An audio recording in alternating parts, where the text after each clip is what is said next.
Je me suis cousu un nouveau sac à main il y a plusieurs mois de ça et aujourd'hui je vais te montrer comment je l'ai fait.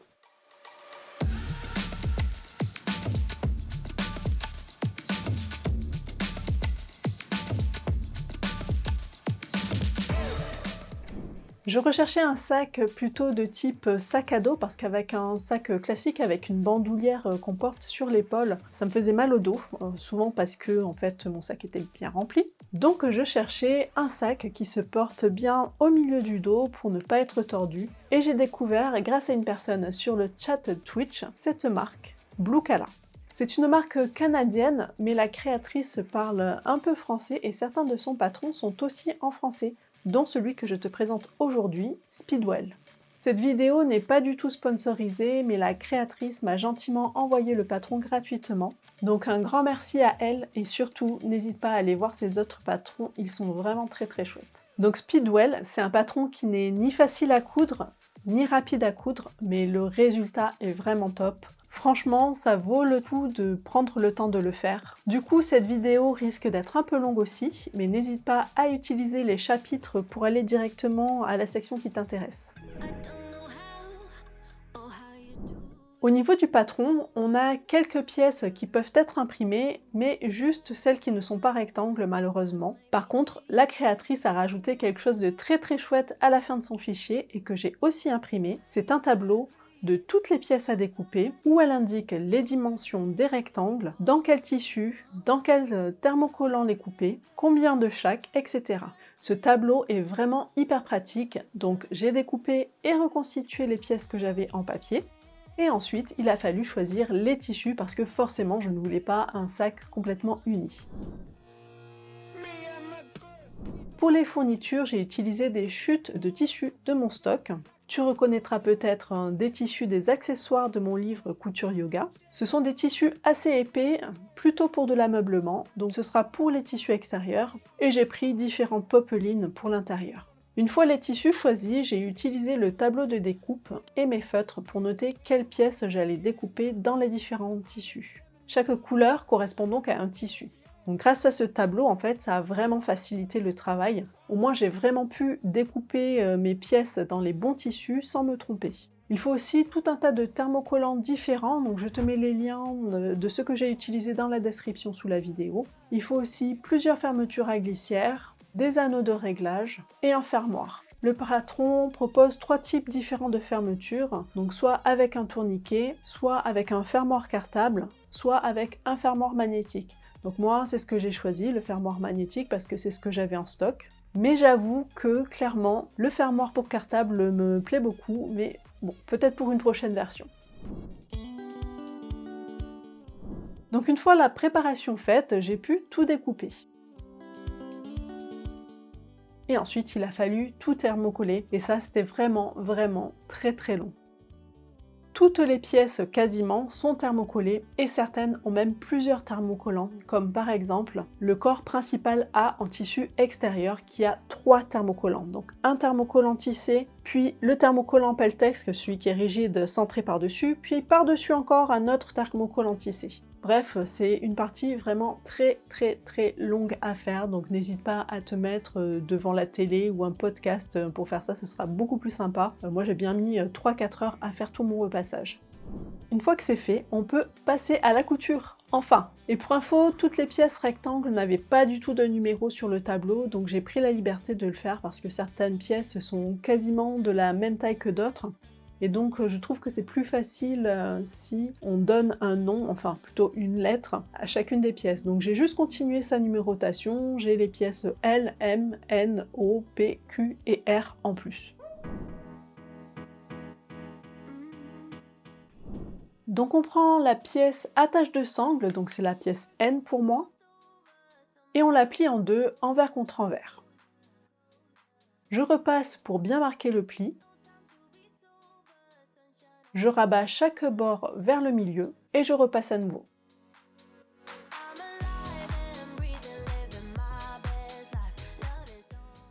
Et on va faire une couture à 3 mm du bord de chaque côté. J'utilise ici un point droit. Et ensuite, on va faire une autre couture à 1 cm du bord cette fois-ci, donc toujours au point droit.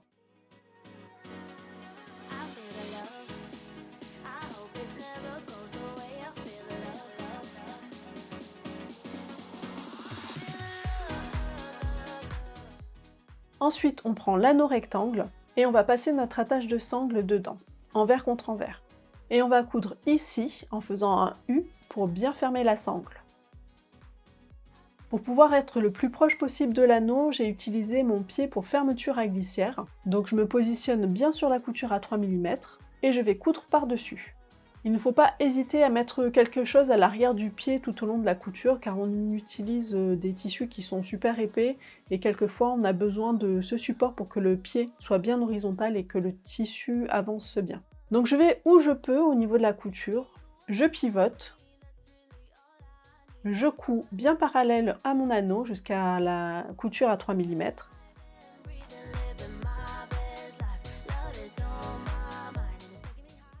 Et là, en fait, je me suis rendu compte que je ne pouvais pas pivoter parce que l'anneau était trop proche de mon pied. Donc j'ai arrêté ma couture ici et j'ai repris ma couture dans l'autre sens pour faire l'autre bord du U. Et ensuite, on passe à la sangle. Alors la sangle, elle a le thermocollant qui ne va pas jusqu'au bout sur l'un des côtés et ça c'est complètement normal. Donc on replie le bord du tissu qui n'a pas de thermocollant sur le thermocollant. Je repasse pour bien marquer le pli. Je plie en deux envers contre envers. Et je repasse.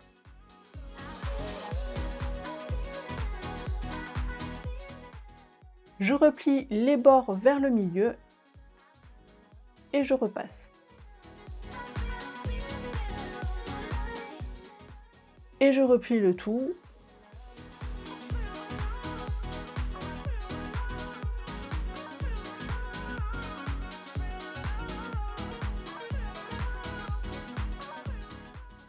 Et je repasse pour bien marquer tous les plis. Comme tout à l'heure, on va faire une couture à 3 mm du bord, puis une couture à 1 cm du bord des deux côtés.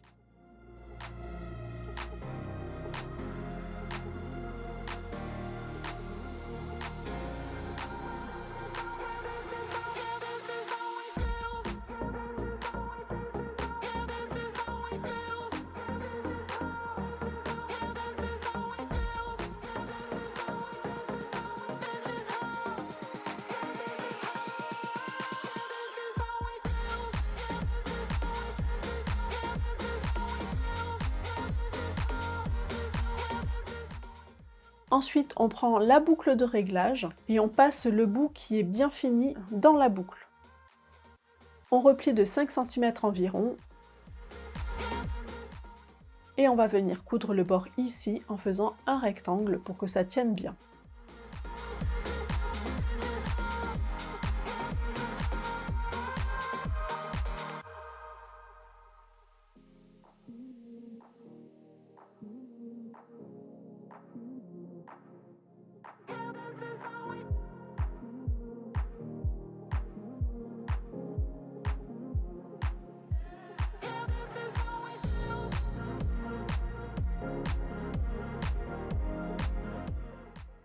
Ensuite, je récupère l'anneau qu'on avait préparé tout à l'heure et je passe l'autre bout de la sangle dedans.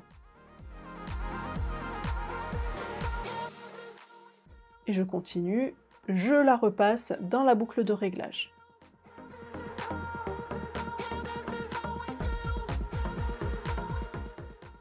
Voilà, et on met la sangle de côté. Ensuite, on prend la pièce F, donc c'est la pièce de fixation de sangle, celle avec le molleton. Et je mets le molleton face à la table. Je reporte le repère du fermoir magnétique sur le tissu. Je prends la partie femelle de mon fermoir. Je prends la rondelle. Je la pose sur mon tissu en visant bien le repère que j'ai fait juste avant. Et je vais reporter à la craie mes deux lignes de chaque côté. Donc ça servira plus tard à passer les pattes du fermoir. Ensuite, je reprends la sangle, la boucle vers la table et je pose le bout de ma sangle sur le haut de ma pièce F. Elle doit dépasser de 6 mm. Je la centre bien et j'épingle.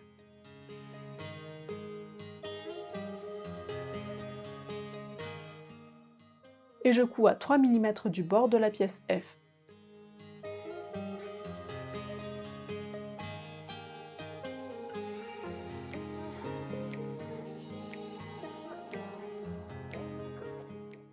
On prend la deuxième pièce F en tissu, celle qui n'a pas de molleton, et on la pose endroit contre endroit, et j'épingle tout autour.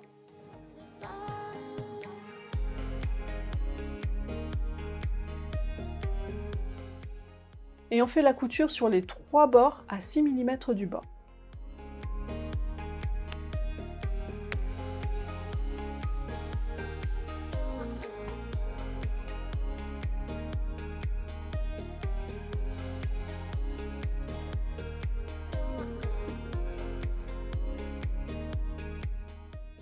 Je recoupe la marge de moitié, sauf au niveau de la sangle.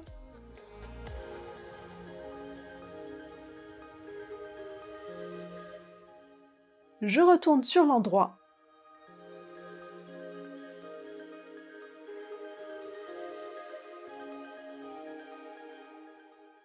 Je repasse pour bien écraser les coutures. À l'intérieur, je glisse la pièce F en thermocollant rigide. Si jamais elle ne rentre pas bien, on peut recouper légèrement les bords.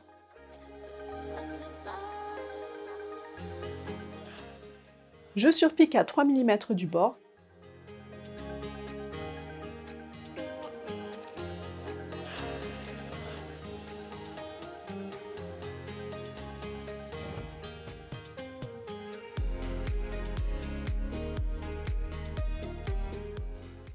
Et on va poser le fermoir. Donc avec mon découvite, je vais faire 2 trous sur les repères.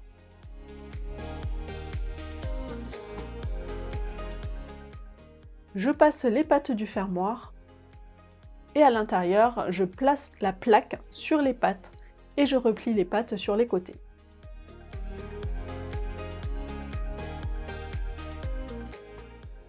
Ensuite, on prend la pièce A, corps principal en tissu extérieur, et je centre la fixation de sangle en haut en la centrant bien sur la pièce A. Donc le fermoir, il est vers moi. Et l'autre bout de la sangle, on va l'attacher sur l'un des côtés à 3 cm du bas. Alors attention ici, de quel côté tu veux porter ton sac. Moi, je veux le porter sur l'épaule droite, donc si tu veux le porter sur l'épaule gauche, il te faudra l'épingler de l'autre côté.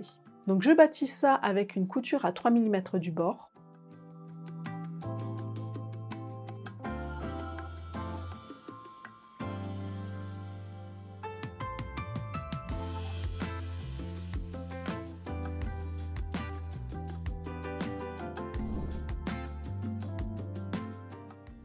Je prends la languette G avec le molleton et je reporte mon repère sur l'endroit de la pièce. Et comme tout à l'heure, je vais noter les repères du fermoir.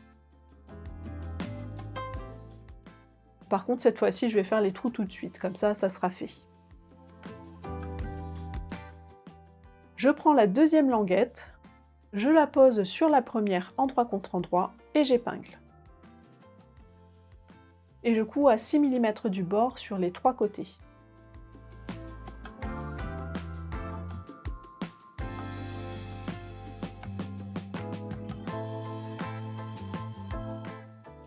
Je recoupe la marge de couture de moitié. On retourne sur l'endroit en repoussant bien la couture.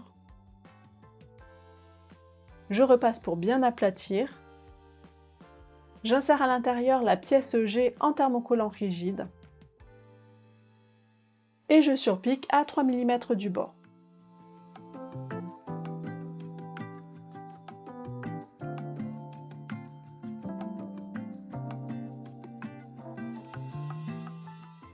On met cette pièce de côté et on passe maintenant aux poches. Donc on épingle 2 par 2 les 2 poches plaquées intérieures et la poche plaquée devant, endroit contre endroit.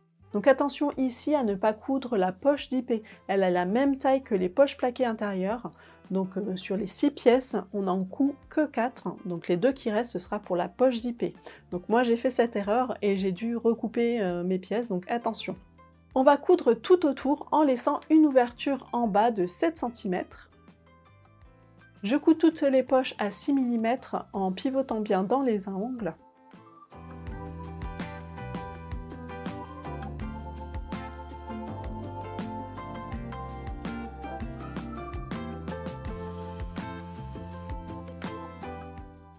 Je dégarnis tous les angles. Je retourne toutes les poches sur l'endroit.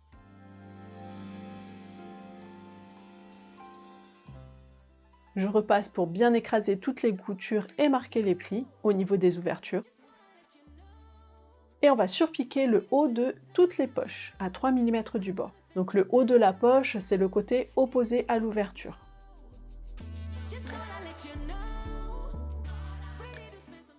Ensuite, on va plaquer ces poches sur les pièces du sac. Donc je prends la pièce C, donc c'est le dos de la poche avant. Il n'y en a qu'une, donc on ne peut pas se tromper. Et je vais coudre dessus la poche rectangulaire sur l'endroit à 2,5 cm du bas. Je centre bien la poche sur la pièce et j'épingle.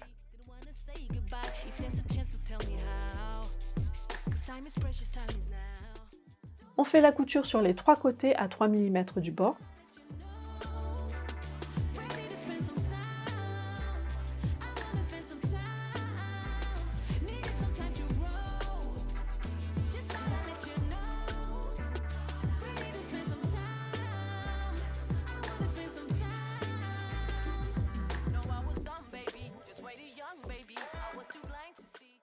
Et ensuite, sur les 2 pièces A, on va centrer les 2 autres poches en les mettant à 5 cm du bas. J'épingle. Attention à bien mettre la surpiqûre sur le haut de la poche.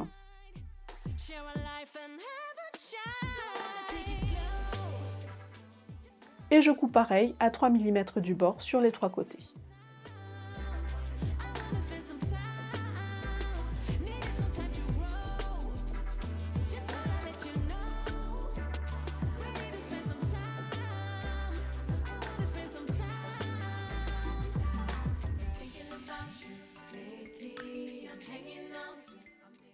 Et on passe à la poche zippée. Donc sur l'envers d'une des poches, je dessine un rectangle de 14 cm sur 1 cm à 2 cm du haut. Sur la pièce C, à 7 cm et demi du haut, je pose le haut de ma poche en la centrant bien. Je l'épingle en place. Et je couds sur le rectangle en étant très précise.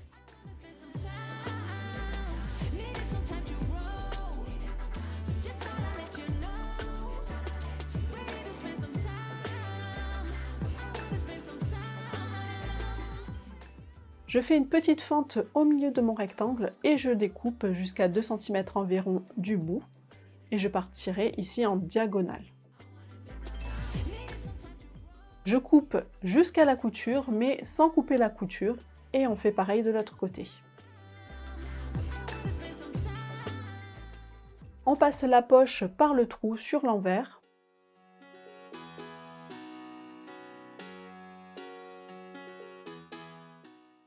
Je mets des pinces pour que ça tienne bien.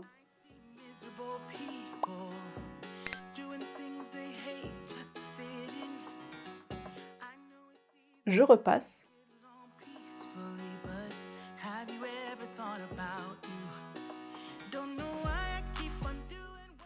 Ensuite, avec la fermeture éclair, je vais commencer par fermer le bout de la fermeture éclair. On prend bien la plus petite pour la poche. Donc je la ferme pour pouvoir bien la positionner. Donc je vais faire des zigzags ici au bout, donc attention à ne pas toucher la pièce en métal.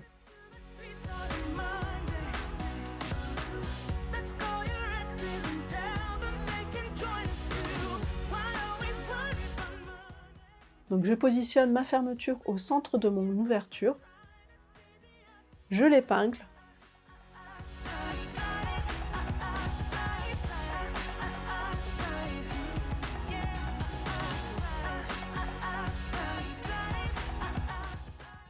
Je mets bien mon curseur au milieu et je vais surpiquer tout autour.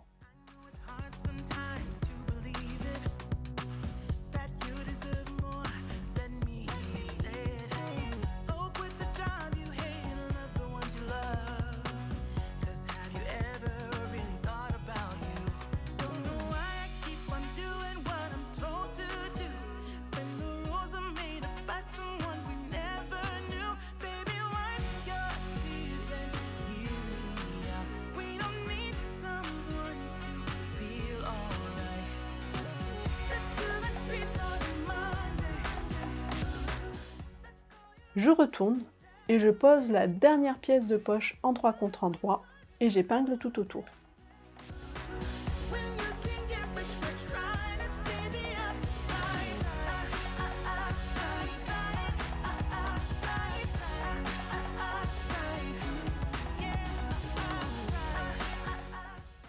Et je couds à 3 mm du bord, mais que sur la poche.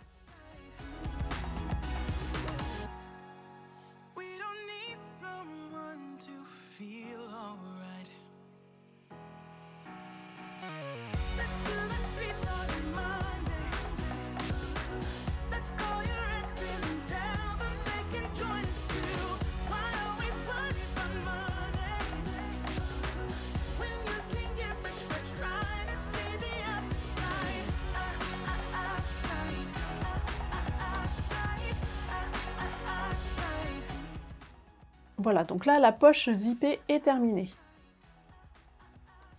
Ensuite, je prends les deux autres fermetures, celles qui ont la même taille, je les mets côte à côte et on va replier de 45 degrés les côtés intérieurs. J'épingle pour que ça tienne et je mets de côté.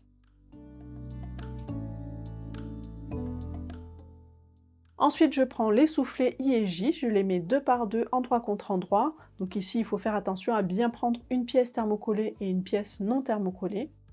Et j'épingle sur les 3 côtés. Et pareil pour les pièces I.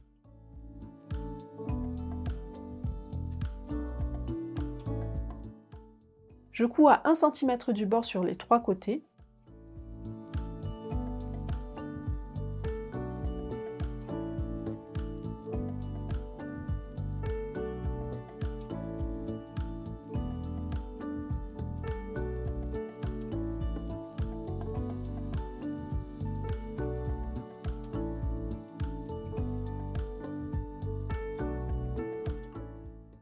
Je dégarnis les angles.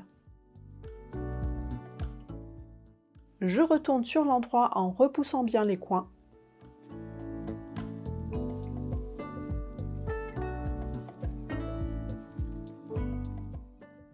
Je repasse pour bien tout aplatir. Et je surpique le haut et le bas de ces soufflets à 3 mm du bord.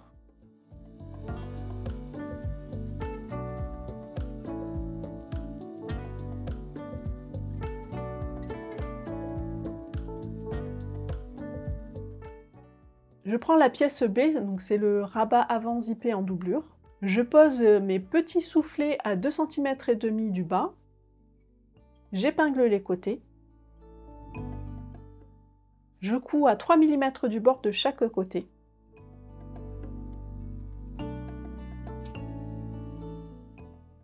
Je reprends les fermetures en mettant les côtés repliés sur l'extérieur.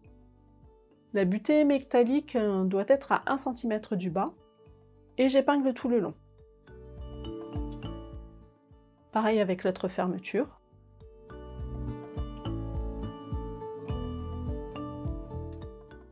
Et je couds à 3 mm du bord de chaque côté.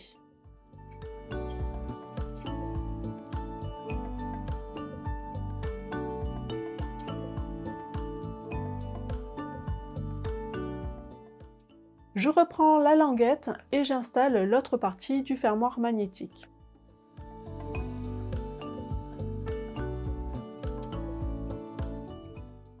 Je prends le devant et je pose la languette sur le haut en la centrant bien. Je couds à 3 mm du bord.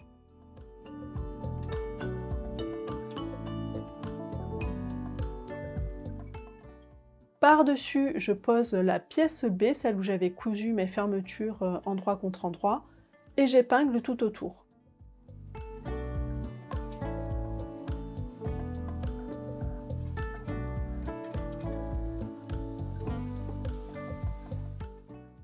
Je couds à 6 mm du bord tout autour.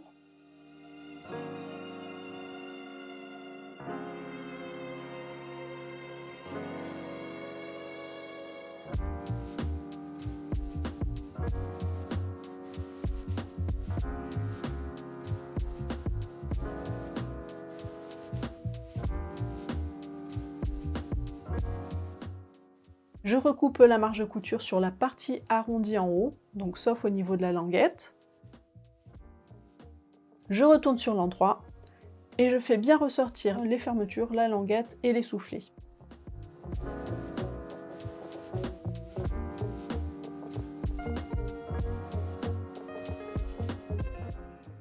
Je repasse pour bien écraser la couture.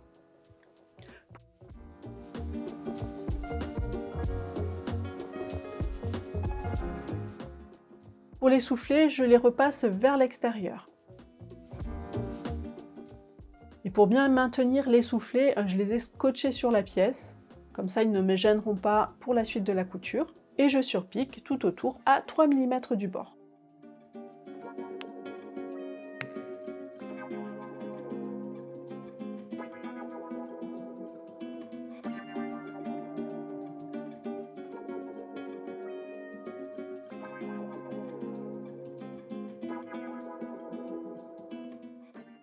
Je prends les pièces H, ce sont les côtés. Donc sur le patron, on a des flèches pour indiquer quel est le haut et quel est le côté qui sera cousu à la fermeture, donc attention à bien respecter ça. Je pose les pièces en doublure de chaque côté du rabat, la partie droite vers l'extérieur, et je viens poser la fermeture sur cette partie. J'épingle.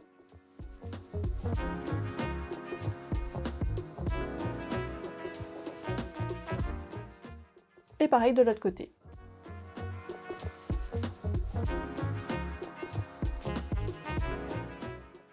Je couds à 3 mm du bord.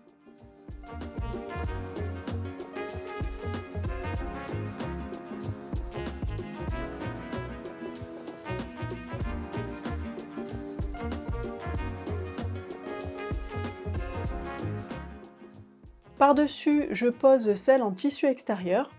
Attention à bien mettre le haut en haut. J'épingle.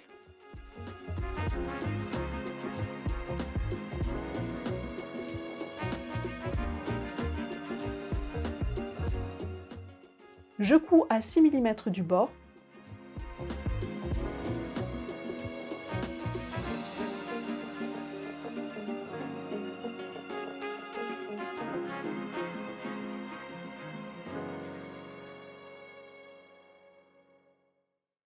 On va surpiquer à 3 mm du bord du côté de la fermeture, mais aussi de l'autre côté pour bien maintenir toutes les pièces ensemble.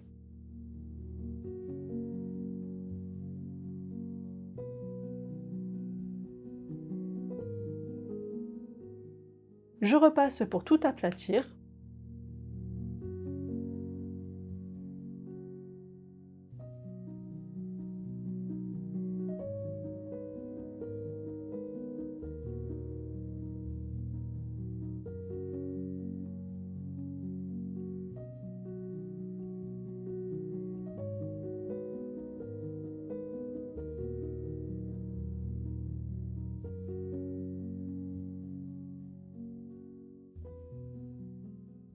Sur l'envers du rabat, on va venir épingler les grands soufflets sur les petits soufflets. J'épingle pareil de l'autre côté. Et on coud à 3 mm du bord.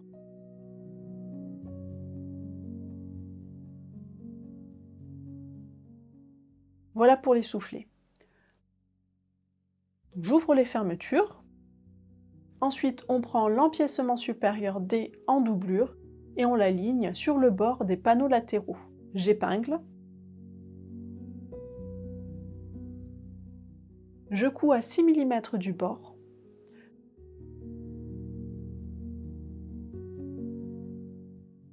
Par-dessus, on met la version en tissu extérieur, endroit contre endroit, et on épingle tout le long. Et je couds à 1 cm du bord.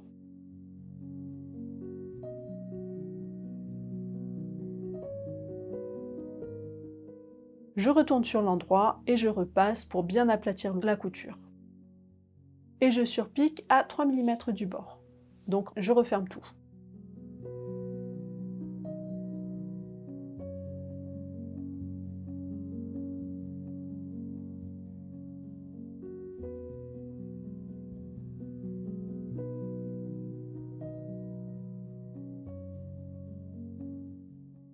Je prends le rabat avec la poche plaquée et la poche zippée et je mets le rabat par-dessus.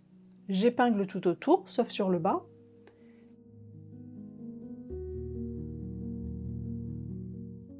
Et je couds à 6 mm du bord du tissu bleu.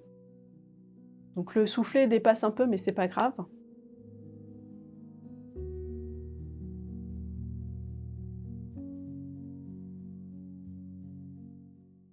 Voilà, donc ça commence à prendre forme. Je découpe les petits bouts de soufflet qui dépassent. Ensuite, je prends l'empiècement E en tissu extérieur et je le pose en bas, endroit contre endroit. Je couds à 1 cm du bord.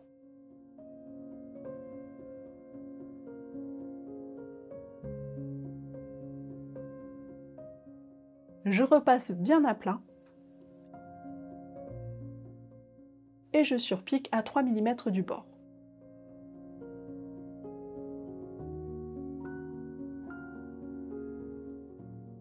Voilà, donc maintenant la poche avant est bien fermée.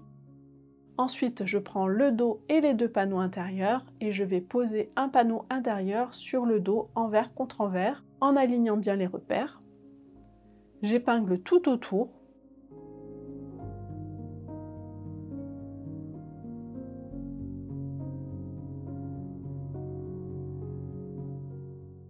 Et on fait pareil avec l'autre panneau intérieur et le devant.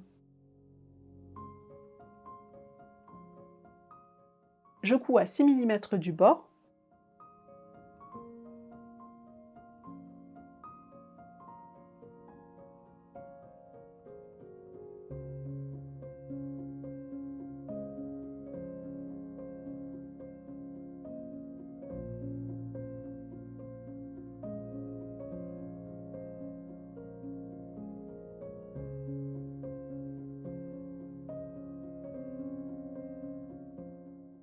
Et voilà.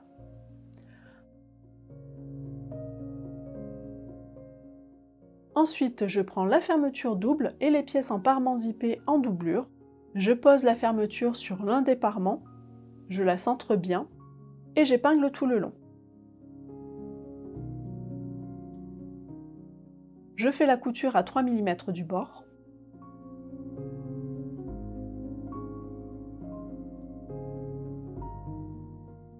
Par-dessus, je prends un parement en tissu extérieur et je prends le zip en sandwich.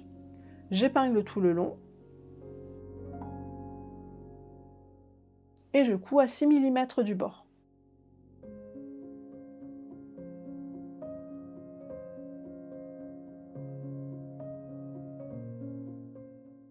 Je retourne sur l'endroit, j'épingle.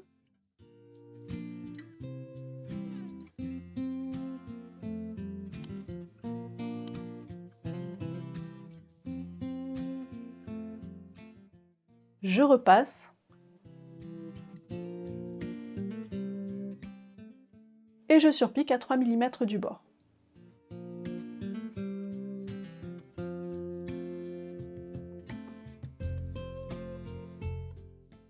Et on fait pareil de l'autre côté.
Ensuite, je prends le gousset inférieur en doublure face à moi. Par-dessus, je mets le zip qu'on vient de faire. Et par-dessus, je pose le gousset inférieur en tissu extérieur endroit contre endroit. J'épingle le bout. et je couds à 1 cm du bord.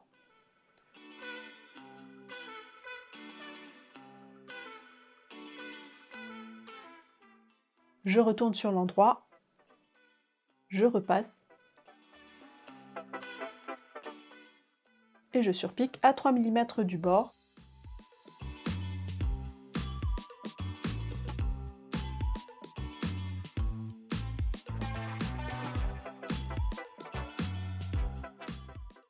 Et on fait pareil de l'autre côté.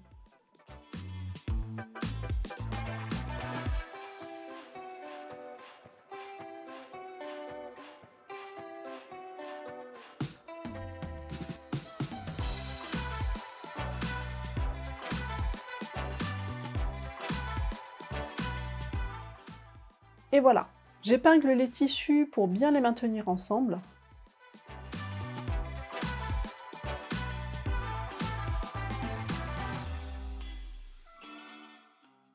Et je couds à 3 mm du bord.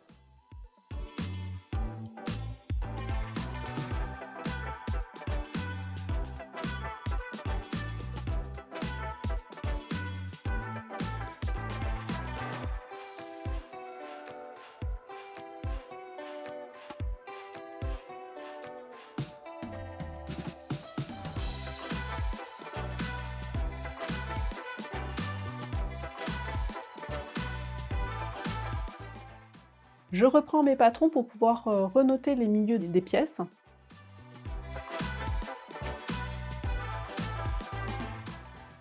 Pour cette pièce-là, le gousset, je superpose les coutures ici et comme ça, là, j'ai le milieu en bas.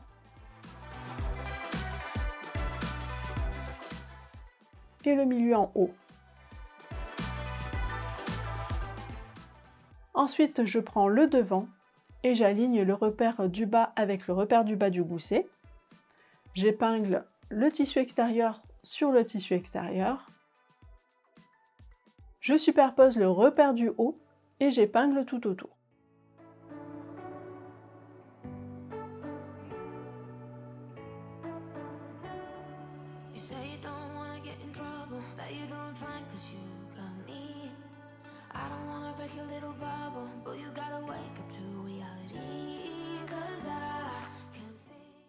Donc on n'oublie pas de bien laisser ouvert la grande fermeture éclair car c'est par là qu'on retournera tout sur l'endroit.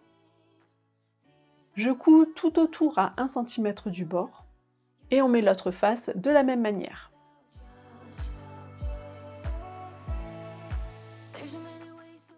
Dans les parties arrondies, il faut vraiment y aller doucement, c'est la partie la plus difficile car il y a beaucoup d'épaisseur.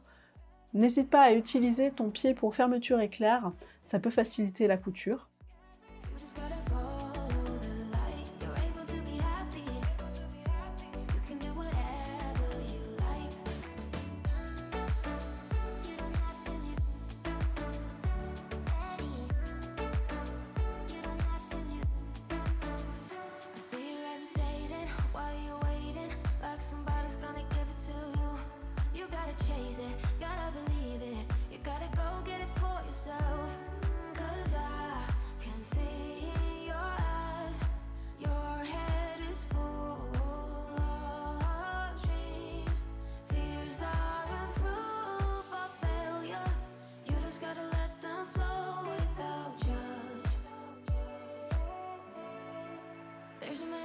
To be happy, you can do whatever you like. You don't have to be ready.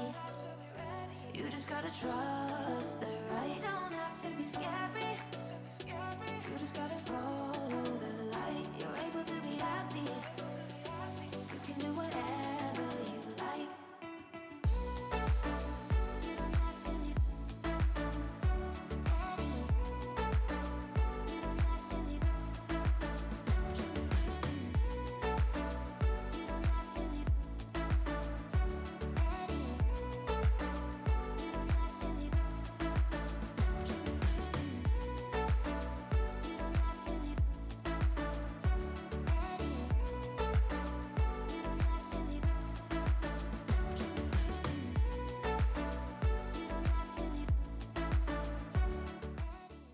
Et il ne reste plus qu'à finir cette couture au biais.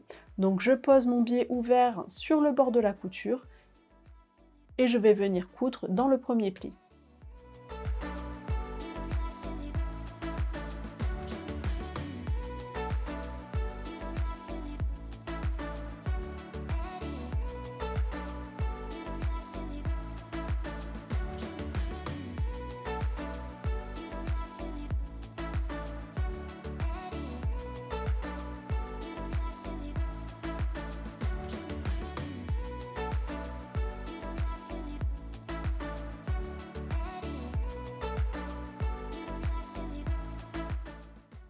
Et je replie le biais sur la marge de couture.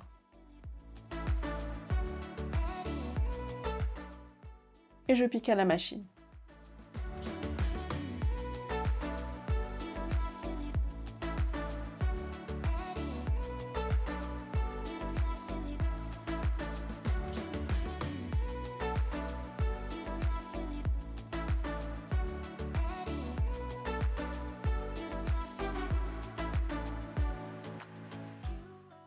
Et je vais faire pareil de l'autre côté.